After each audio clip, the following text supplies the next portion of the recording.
He's Howard Eibach, a former copywriter and creative director and the author of 2 books on the creative brief. And he's Henry Gomez, an ad agency strategist with over 27 years of experience. Together, he and I are the Brief Brothers. We love talking about creative briefs, briefing, and advertising.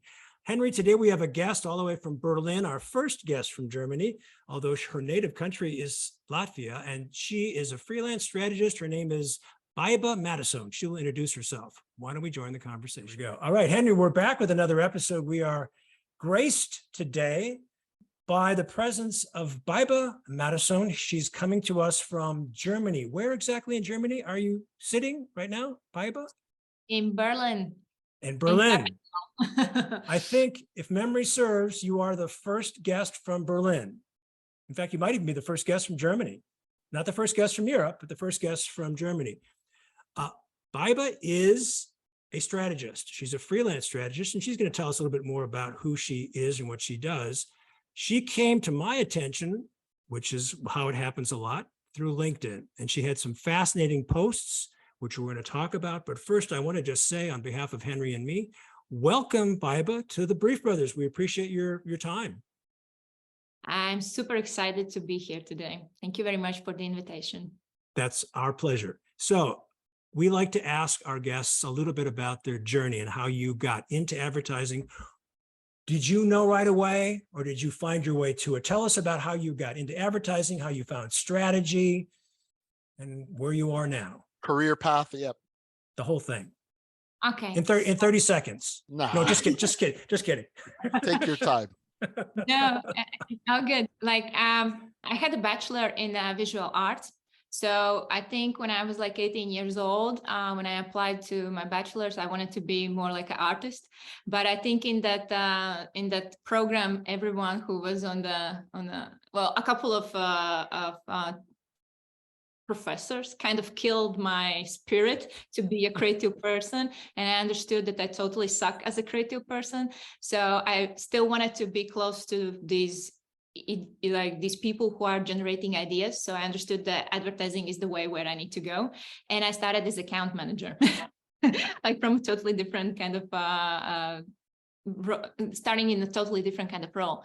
And there is a problem with strategists in my home country in Latvia, because during the time when I wanted to kind of become a strategist, there were like 4 to 5 people who were doing strategy, and they were predominantly male strategists. So for me, as a young female strategist, potential strategist, it was very hard to kind of get into that place. So I needed to look for a job abroad, and I got a place in Fallon in Prague, in Czech Republic. So I moved to work in Prague just to give a chance for myself to be a strategist.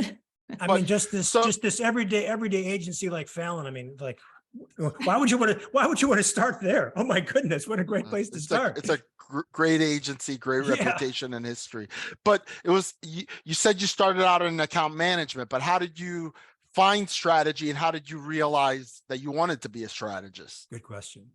Yeah, after some time when I was working as account manager, I understood that I'm kind of done with ticking the boxes and kind of making a client agency relationship to work well. So I understood that I want to be something else. And there were 2 other roles that I could be. And I knew that creative is not my role, because someone killed that spirit in me that I can be a creative person. So what else? I can be a strategist. So let's give it a try. I will be a strategist. Yeah, that was kind of, I fell into advertising. I never intended. A friend hired me at the agency at a low point in my career, in my life, that I needed a break. And I began like at the bottom. I began doing all kinds of things around the office. And then part of that was I was in account management as well. And I was never fulfilled or happy in that role. Then I started learning about this thing called strategy, and I felt, this is something we need in our agency because we don't have it. We're just taking orders from clients, and nobody's asking why. Why are we doing this? What are you really trying to achieve? Maybe there's a better way we could achieve it. So that's, I think there's a parallel there in your story and my story. Like the account management was really not fulfilling. What does your t-shirt say, Baiba? Yeah, I'm an ad nerd, strategist. I love it. Where can we get one of those t-shirts? Because it's interesting. I was doubtful when we first began our discussions, Henry and me, about whether I crossed that line as a creative into strategy. And Henry has revealed to me, has convinced me over the course of our conversations that because of the way I ask questions, that I ask the whys a lot, that I'm a lot more strategic than I first imagined that I was. So I found myself in a lot more sympathy with the strategists that we have as guests. And I think this is what drew me to the whole aspect of creative brief writing and briefs, because I struggled with bad briefs, didn't know what a bad brief was. I mean, I knew what a bad brief was. I didn't know what a good brief was as a creative. So I'm angry at the professors who kill your creative spirit, but not entirely, because you still have this desire to be around good thinking. And that's really what a strategist is all about. So you worked for Fallon. What came after Fallon? Well, yeah, after Fallon, I met like my mentor in strategy, I would say. He was the freelance strategy director who came for a pitch, and he advised me to take a role and give a try for a research agency to polish my skills in research. So I moved to work in Millward Braun. During the time it was Millward Braun, then now I think it's called Cantor, and I was working with Link, which was basically their research method, how they were testing ads in different countries. And it was very interesting experience to understand how one ad can be differently perceived in different countries and why there is some new differences than how people see things differently in different cultures. So it was a very nice learning process, I would say. A subject matter close to my heart, because I work at a multicultural agency here in the U.S. With the U.S. Hispanic market. And so we have the market here for Hispanics. It's not a monolithic, it's not a homogeneous market. We have people that are immigrants. We have people that are the children of immigrants. Some speak predominantly a foreign language, some speak predominantly English. And so all that kind of comes together in a market, but definitely the idea that creative is perceived differently across cultures. And there's a tension there, right? Because the clients would prefer, they would love it if they could create one piece of creative that would work globally. And I think and that's like writing a joke that everybody in the world is going to laugh at. And there's different types of humor. There's different people are coming at it from a different place, culturally, intellectually, educationally, language wise. So to me, it's impossible to kind of create that unicorn creative that now you could go crazy coming up with different versions or different approaches, and you have to walk the fine line between what's feasible and practical and you know what isn't. Has that been a challenge for you, Baiba, when you work with creatives, or are creatives in where you work and where you have worked more savvy regarding the challenges of multicultural or cross-cultural communications? Do they realize that they have to be much more focused and laser focused with their messages? Is it frustrating for the creatives that you brief in? I mean, it depends from agency to agency. I think there are some clients who have already wrote in their briefs like a notes like, hey, in for these areas, let's not use, I don't know, this type of communication or this type of people in ads, or there are some other side notes that they need to keep in mind. And of course, there are like other clients and other creative teams that don't understand these nuances. So I think it depends. It depends from team to team. Yeah.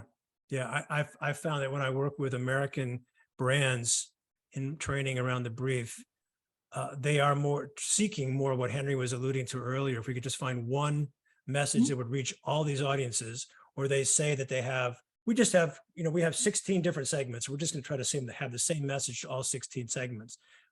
And it doesn't work that way. Because we have a much bigger market. The market is huge here and not as culturally different, unless you're doing the kind of multicultural work that Henry is doing. So what are some of the joys and some of the frustrations that you've encountered working in strategy in Germany? Tell us about that experience. Oh, German specific. I mean, the challenge, like when I worked here in a permanent role, I can only comment because now I'm more or less freelancing and I don't work with the agencies or clients here in German market. I would say I work on a global level because my clients are coming from different sides or different countries. And by hosting like a monthly meetup here in Berlin called Strategy Pints, where strategists are coming together and having a drink and talking about the strategy, I have concluded that a lot of, especially German strategists, they're very focused on their own market because Germany is very big. Germany is very divided. I would say the advertising mecca isn't Berlin, but it's Hamburg. So yeah, they are kind of missing this outside perspective, like how strategy is happening, for example, in London, or how planners in London are doing the strategy, or how planners are thinking about the strategy in, for example, in Brazil or in United States or in Asia. So that aspect, I think it's missing. But on the other hand, strategists here are focusing a lot of to be like a creative strategist. And sometimes it's also frustrating to me because I am like the strategist who is like, likes to embrace the aspect of the fundamentals of the strategy and not to jump on the creative's work. And here those roles are sometimes mixed, like where starts the responsibility of the creative person and where ends the responsibility of the strategist. Everybody kind of does the same thing. And for me, it has been very frustrating. Yeah. I'm, for one, fascinated to hear your thoughts on and share what you know, even though it might be second and third hand, because you do talk with these strategists from different parts of Europe and the UK and maybe over in South America. What are some of the things that you're hearing that they're saying about their challenges? What the Brazilians versus the Londoners versus the French, for example. I mean, I did, like when the COVID hit the world, I did a very immersive research. I interviewed more than 50 planners and strategists across the globe. Basically, my core question was to understand like how they are doing the strategy. I played the dummy in the room, and I was asking all the questions like, how do you explain the strategy? How do you find the insight? How do you collaborate with your creatives? How do you tell the story? Do you use some framework and all that stuff? And from there, I think I have kind of build my own foundation about what the strategy and how people perceive strategy differently in different parts of the world. And still, I believe that strategists in London knows the strategy the best because that's the home country of the account planning in general. And they know what they are doing. And also what's the good part, their clients knows what to expect from a good strategist. I think that they've done a good job in mentoring subsequent generations of strategists since it was born there, as you say. And a lot of those agencies at one time did have major training programs, and the big agencies each one had its own philosophy towards strategy. And what we're seeing now, I think, in the holding company era is everything's kind of homogenized. There's not really a DDB way of doing it versus a BBDO way of doing it. And we're going to train you in this way of doing it. And then when you switch agencies, you have to learn that new way of doing it. But that helps to make the strategist more well-rounded, right? I think now we're just, in general in the world, we're seeing just a more homogenized, but I think that still we're hearing the echoes of that great strategy that was started in the 70s and 80s in London, in the UK specifically.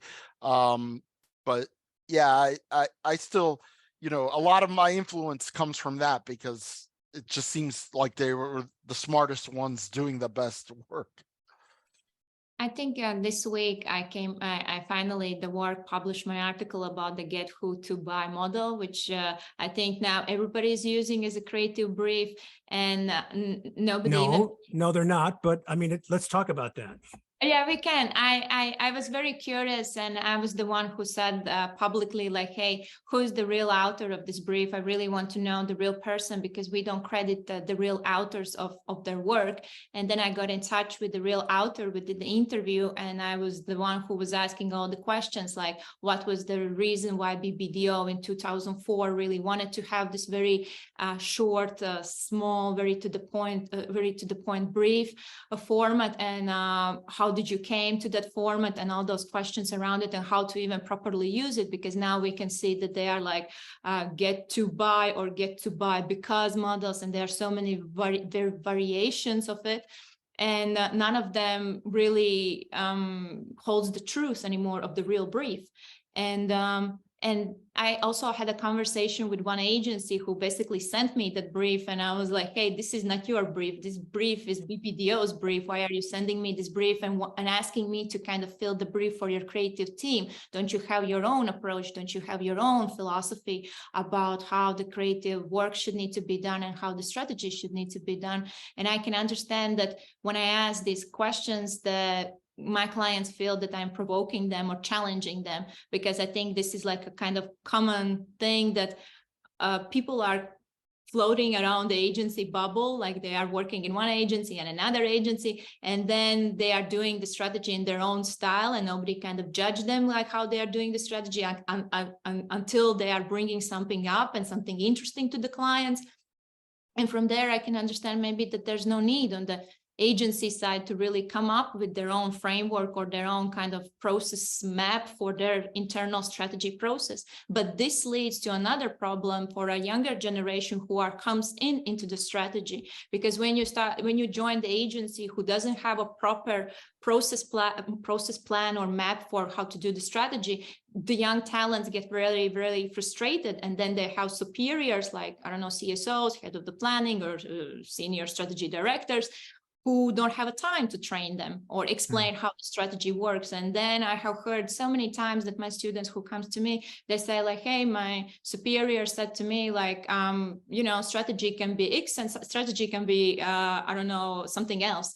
And then it's like for them very confusing to understand, what does it mean? How can I really practice it? How can I really, bring something to the table if I don't understand what do you mean behind these kind of very broad esoteric words, which doesn't bring any actual, some kind of like a tangible value to the situation. I think that's a great segue into the conversation of templates, Howard, because yeah, I don't know if you want to. I do want to do that, but I had a question or a comment maybe that you can expand on, Baiba, and that is, as someone who does not write briefs, I mean, between the three of us, I'm the only one who doesn't write briefs. I have written a brief when I've had to, when no one else would, but I'm not trained to write a brief. I'm trained to read a brief. I'm trained to push back on a brief. I know what goes into a good brief, but I'm the creative. I'm the guy that you write the brief for. We've had a couple of guests. I mean, Dave Dye was one, and Chaz Wigley was another who talked about the get to buy format.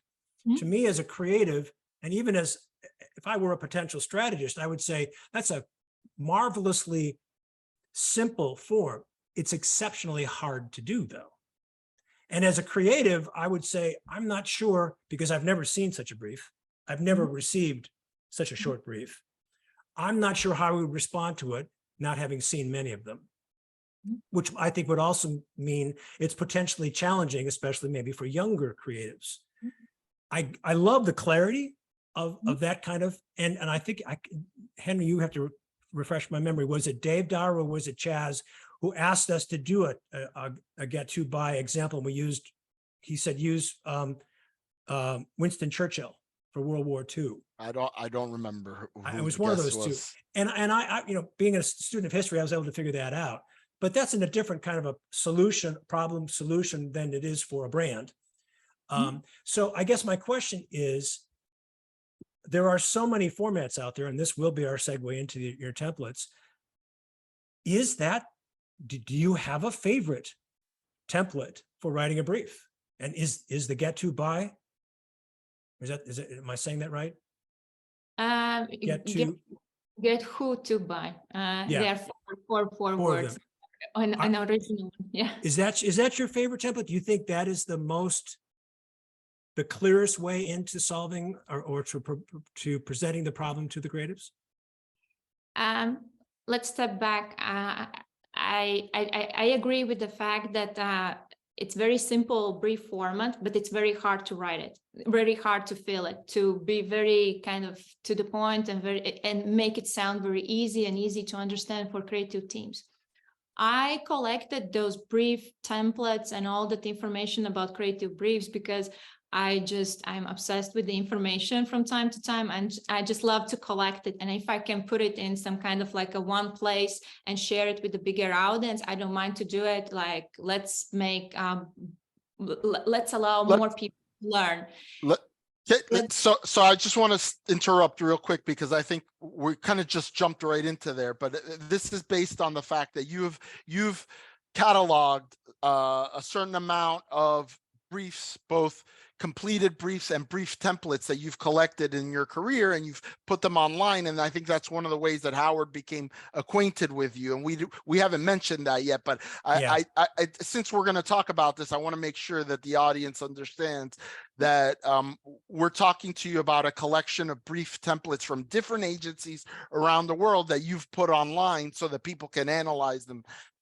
Go ahead. I'm sorry. We get a little ahead of ourselves sometimes in our conversations, forgets it's like, oh, by the way, we're talking about this. What we'll do is when we post this episode, I'll include the link to your page.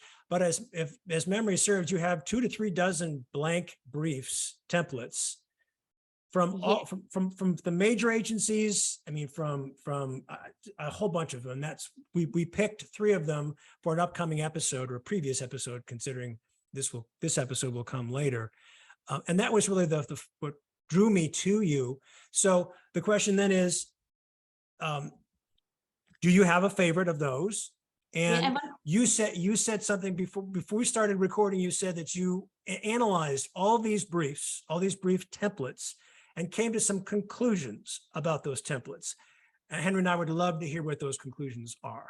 And now we'll step aside and let you answer. Yeah. So there are like 2 questions, I would say. I will start to answer with the first about the favorite brief format. I do believe that the brief format isn't the main ingredient for a good campaign or good creative output. I believe the briefing process is more important than the brief.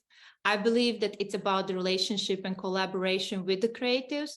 Otherwise, if we are focusing on the brief, like how to make a good brief, and we all know, like there are like these rumors in the strategy bubble in London that APG, when they had these classes for strategists, like how to write an excellent creative brief, it always very, very filled. Like everybody wants to know how to write a good brief.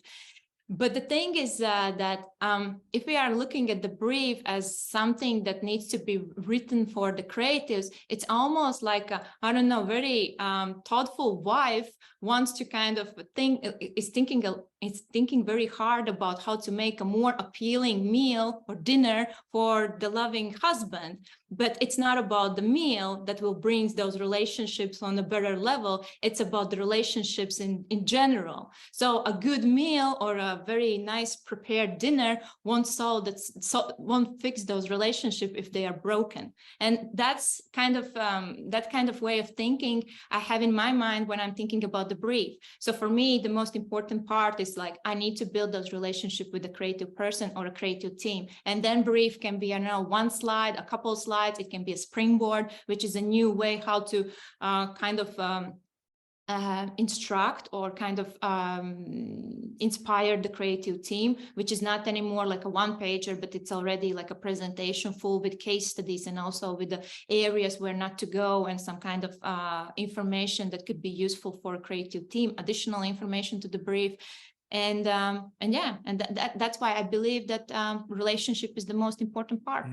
So that's really insightful. I like that. Yeah. So in listening to you, my mind started turning, and I was thinking about, I think what you're describing is that there's kind of a dichotomy that a lot of strategists fall into the trap of seeing the brief as an intellectual exercise of its own, and there is a part that is that, right? Like we're trying to, a strategist, solve for a problem for the client, but there's the creative briefing and the process and the relationship part, which is selling this, what you're, the product of this intellectual exercise to the audience that needs to understand it, needs to agree with you, or maybe not agree, push back, and you can arrive at a better place than where you were before. But that it's not just about the intellectual exercise, it's also about selling. And it's kind of like you could write a script for a play, you know, a script, but then you have to act the play out and mount a production and bring it to life. So you could have a great script, but if you don't bring it to life in a good way, it's nobody's going to applaud at the end, you know? So I think that there's a dichotomy there, and we tend to, I guess, because we're thinkers, we tend to really fixate on the part that we can control, which is the intellectual exercise. And we can control to some degree the other part too, but it's collaborative. It's that part of, like you said, the creatives have to trust you. You have to have a relationship with the creatives. It's not, you don't just knock on their door once a month when it's time to brief them and they don't have any other relationship with you. Yeah, true. And I think it's always very important just to also look historically back, like why account planning was created as a discipline. Like, I mean, like before 1967, creatives were working pretty good, like without the strategists or planners in the room, and there wasn't a creative brief established, and they still did a very good job. Account planning was established just that there would be a person in the room who would advocate the consumer, and that was account planner.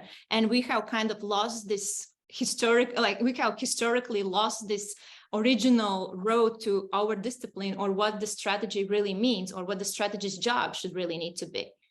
Yeah, I always felt that there was always somebody doing strategy. It just wasn't codified into a role. Like prior to 1967, it was an account person, or it was a media person, or it was a research person. There was always somebody there that was doing it to a greater degree, and there was some sort of brief, a proto brief that would exist.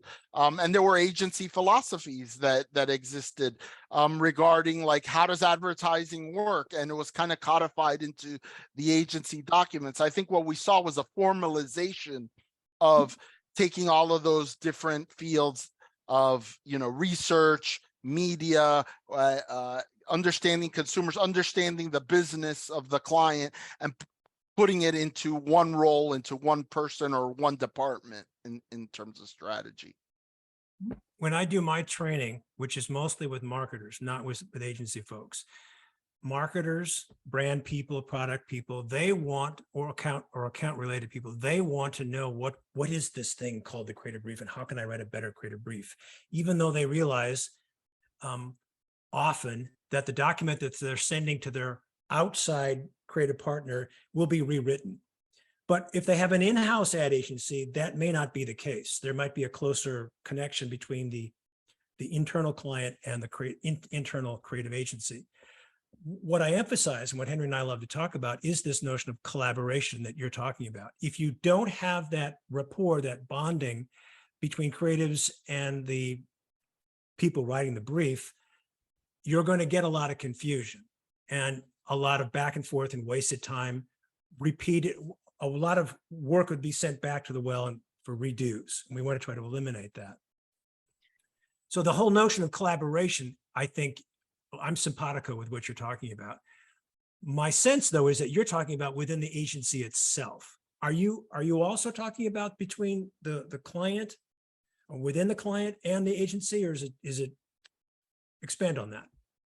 Last year, I needed to do a workshop for a very big brand, and their marketing team wanted to understand how to write the better briefs for their agency. And it was like, I needed to train them separately from their agency team how to write their briefs for the agency, where I said at the very beginning that both sides should need to be in the room, and then they both can learn how to collaborate better on their own briefs.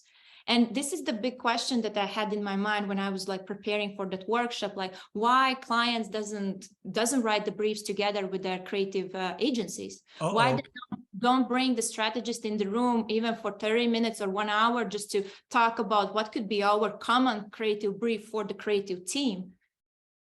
The reason I said is that what kickstarted this podcast was a disagreement that Henry and I had about a white paper that was written by a company that I work for, the ANA, the Association of National Advertisers. It's a big trade group. Mm-hmm. I'm one of 70 faculty members, and we go around and train. It's the largest trade organization in the United States of client side advertisers, right? And there's a marketing, training, and development center of which I am a part. And they have written a white paper. They have a task force on the creative brief, and they have a white paper called Better Creative Briefs. It's only 17 pages, very, very brief. But one of their main arguments is the agency and the client should sit down together and write one brief. And Henry said, no, that's crossing over into my turf. My sense, if I heard you correctly, is that you are kind of advocating this your get together. Talk about that some more.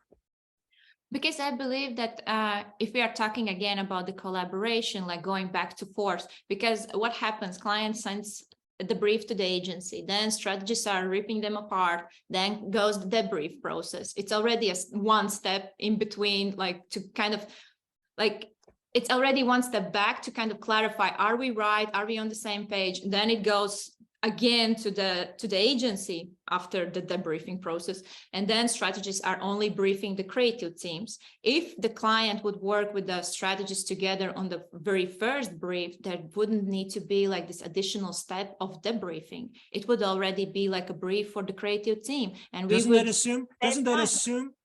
that assume that your client is savvy enough and sophisticated enough to understand what a strategist is going to do to arrive at a brief? And I think that I'm trying to speak for Henry here. And if I'm not doing a good job, to jump in, Henry. So my main objection to what the ANA paper proposed just had to do with my real life practical experience. And that is that they, as a matter of practice, yes, maybe I always said from the beginning, it's a beautiful goal.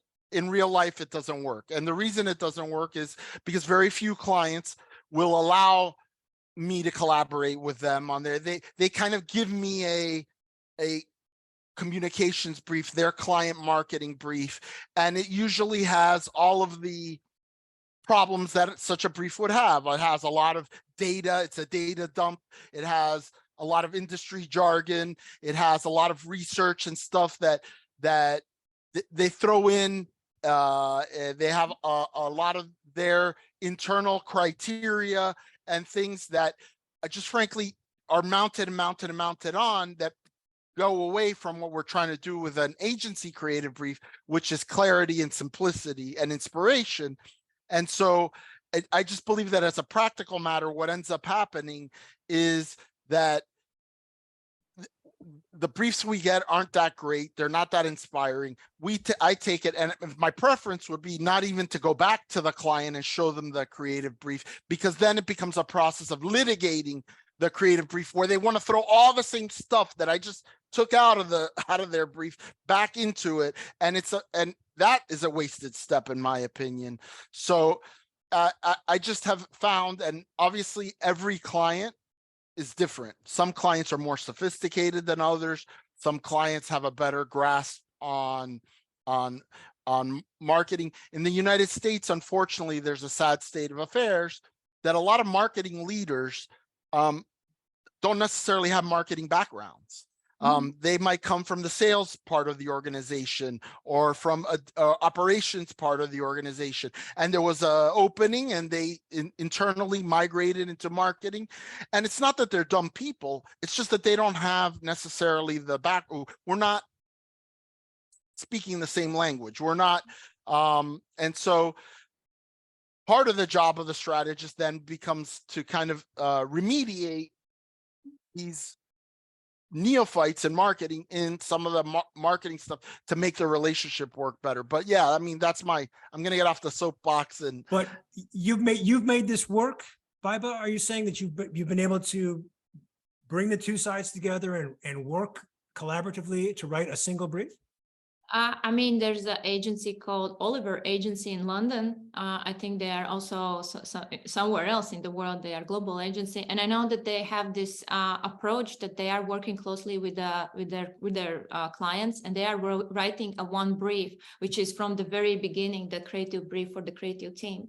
And by being in touch with them and by knowing their approach, I know that it works. But I know from the reality that also some agencies, I do believe they don't want to work that closely with the client or be like, I don't know, take a day off and go to be on the client office and kind of sit down with them and write one brief for their creative team, because it's something new that they just don't want to kind of, I don't know. I'll also throw in another factor. So if you're a big name agency who's a hot property and you get a new piece of business, I think it's easy for an agent, like if Wieden & Kennedy says, okay, now that you've hired us, this is our process and this is the way we want you to work with us. And we train the clients and we want them to, and it's different when, you know, I'm working in a multicultural shop in which my client is some mid-level manager who doesn't have access to change the entire process of marketing in his, so, you know, I think it depends on the situation, the role that the agency has within the client marketing environment. Like I said, if you're Shia Day, you can dictate to the client and say, this is the way we want to work with you at the beginning of the relationship and kind of establish those ground rules. When you're further down, and let's face it, most clients have a roster of agencies. It's not just one agency. They'll have one agency for the branding, they'll have one agency for the retail sales, they'll have one agency for the digital and interactive, and so somebody's got to set basically how this thing works. Often it's not driven by the lead agency, because that's another thing. I wouldn't mind like using a process like we work on one of our clients, the lead agency is Wieden & Kennedy. I wouldn't mind adopting Wieden & Kennedy processes if they were uniform throughout the organization. The problem is when you get part of the organization is using it and the other part of it isn't, it becomes a little bit cumbersome.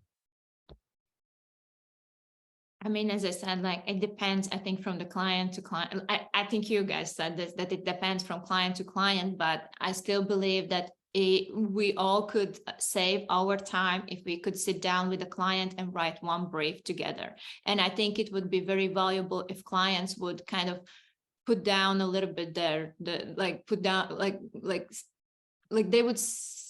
they would think a little bit before they write their briefs. Because when I was training my client team in that workshop last summer, I explained all these kind of nuances and kind of these details of how the creative brief works and what is really important for the creative brief. And then in the end, they needed to write their own brief. And what I did, they throw all the information in the same way how they did it before into the brief.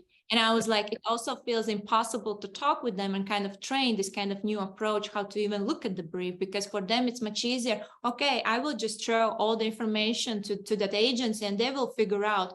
But what happens? Agency starts to figure out like new goals or some kind of challenges for the brand. And then we need to go back into the debriefing process. Client is not sometimes happy with where we are aiming with our creative solutions. And then a lot of problems arises. But if we can cut down that problem or cut that problem out from our daily work at the very beginning, I think we could save a lot of time and a lot of. I agree with you. Admirable goal. I just don't know. Well, In my experience, it's hard to pull it off. Yeah, I get it. But I hear your pain, Baiba, and maybe offline or afterwards, I will share a tip or two with you that I do in my training that open the eyes of marketers to see how they can write a better brief. I'll be happy to share that with you offline. But I wanted to use our last few minutes together because we do want to hear your insights on what you discovered when you analyzed the templates that you've shared on this link that we'll include when we post the episode. I think you had said that there were 6 things that you learned or 6 common points on these templates. If you could share those with us, we'd love to hear them. Okay, this is a nice question, very, very nice question. I just Yeah, I shared this information before the conversation went on the recording state. Yeah, I can't remember those all 6 ingredients like by memory, because we No did that. worries. That's We okay. did, yeah, we did 2 or it. 3. Yeah, we did the research like, I don't know, 3 to 4 years ago. And we took all those templates that are in my link. We tried to figure out what are the common ingredients. We tried to distill which are like some common ingredients in all of those briefs. Because otherwise, if you look at each template, you are a little bit confused. Okay, this agency approached the brief this way, this agency and that way. For me, the biggest question with my research, and which was like, I would say like a flaw, was that we couldn't figure out like when these briefs were kind of when they were like actually as a briefing documents in those agencies. Was it in 2005 to 2010? Was it in 2008 until 2015? We couldn't track that information. So for me, I think because we have a lot of new media channels and strategy and whole advertising scene is changing, it's very hard to kind of measure all those briefs in the same way without knowing the historical timeline. That was my kind of conclusion in the end when we did that research. But the 6 key elements, I still know that one was goal, then it was the insight, then it was a single-minded proposition, there was action. Target audience description. Yeah, target audience description, of course, and then the 6th one was something else. Probably the action that they needed to do, like what will be the action that we need to take to kind of get to the point. Yeah. So when we and as Howard mentioned, we have an episode will air before this one airs, where we looked at some of the brief templates that you have on your website, and because like Howard said, we tend to focus in when he's training his clients and I'm training personnel at the agency or whatever, we focus not so much on the questions, but more how to arrive at better answers to those questions. But we thought there was value, and there is value in looking at brief templates from different agencies at different timeframes, to your point, to kind of analyze what's the philosophy, the underlying philosophy of and you can discern some things. And we were talking about that. You said you had an agency that you worked with on a freelance basis that gave you a brief that you knew wasn't their brief template. They adopted it for some reason, maybe just because it was the one that they landed on.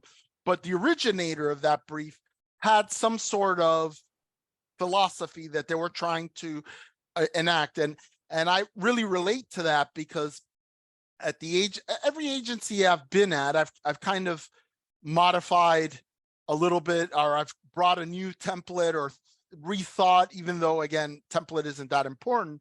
And the one that I currently use is one that's informed by my latest thinking, which for the last 5 or 6 years has been based on Byron Sharp and how brands grow. So you'll see the language in my brief is kind of reflected of that. Like the target audience description says buyers, like who are the people that we need, and to get them to think of us at the time of at the buying moment, right? Also distinctive assets, distinctive brand assets, that type of language that Byron Sharp introduced is reflected in my brief, because I wanted Hispanic agencies, which is what I work at, tend to be a little bit behind the curve, and I wanted to be up to date on the latest marketing science. So that's the brief that I'm using now. But it's also interesting to learn that when I use a brief that Henry wrote for a project we did on our show, I use it in my training. And when I go over and talk about this particular language that he was referring to, that really is Byron Sharp-esque, it's interesting to discover how few people in the marketing world even know who he is. Yep. And I mean, he's one of the greatest thinkers in marketing today, but he's not as well read as I think he should be. And so anyway, I think that the template does give us a view into the agency philosophy. I just wish we had more visibility into the training and the things that go on behind the scenes that produce that. I've had experiences, and we've shown them here on the examples. Crispin, Porter, and Bogusky back in the 2000s, like between 2003 and 2008, they were like the hottest creative agency in the world. I mean, they had they were winning everything they can. They were an ad age every week. and they had a 4-question brief format, but it was a very specific philosophy. And I was kind of indoctrinated into that philosophy through the account director at the Hispanic agency I was working at, because we were working on Burger King as the Hispanic agency while Crispin was the general market agency. So we had to be conversant, because like I said, when you were working on one of the downstream agencies, you have to understand what the client has been sold by the lead agency in terms of process and thinking. So I think it's very interesting to look at the really top-notch agencies, especially looking at their creative brief templates and figuring out what you can learn about how do they think advertising actually works. I want to back up just as we're wrapping up here, Baiba, and talk about this research that you did. You alluded to it earlier in our conversation when you were discussing and talking with other strategists around the world, that you played the dummy in the room and asked some really important questions. I think that's a wonderful thing to do. When I wrote my book on the single-minded proposition, I played the same role. So why is this so hard? What are you planning to do with that research? Are you going to write a book, a series of articles? I want to know. I'm sure we can all learn from what you uncovered. Yeah, there was like the key research, like the core research question was, what are the undervalued skills in strategy? That was the core question, because I knew during the COVID time that a lot of people lost their jobs in advertising field, especially in strategy.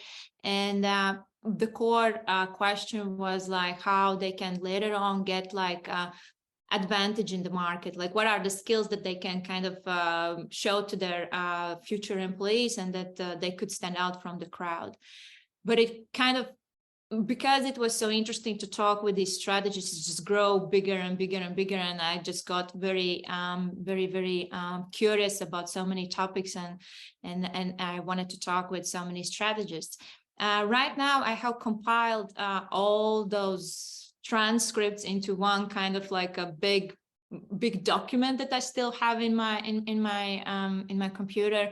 I have from time to time thought about to write the book, like to transform it into the book, because I still believe that there's a lot of value, especially for strategists who wants to join the advertising field, and also for strategists who are working alone in agencies where they are the only strategists, or the strategists who are freelancing.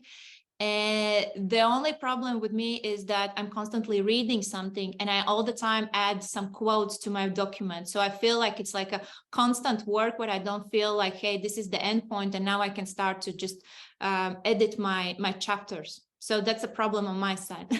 Well, I tell you what, we're gonna bug you. Henry and I will bug you about this, because I think the valuable research is worthy of a book or a series of articles or something that we would all benefit from. And I think it also will be a good reason to invite you back at some point. We really were fascinated by what you posted online. We're going to include that link. And I think we could have gone on for much longer, but for now, Henry and I are grateful that you could join us. Baiba Matisone, freelance strategist in Berlin. Thank you for being on the Brief Brothers. Thank you. Thank you very much for the invitation. It is my pleasure to be here, and it was super lovely to talk with you guys. And my pleasure. Yeah. Good stuff, Henry. Good stuff, Howard. He's Henry Gomez. And he's Howard Eibach, and together we're the Brief Brothers. Till next time, bye-bye.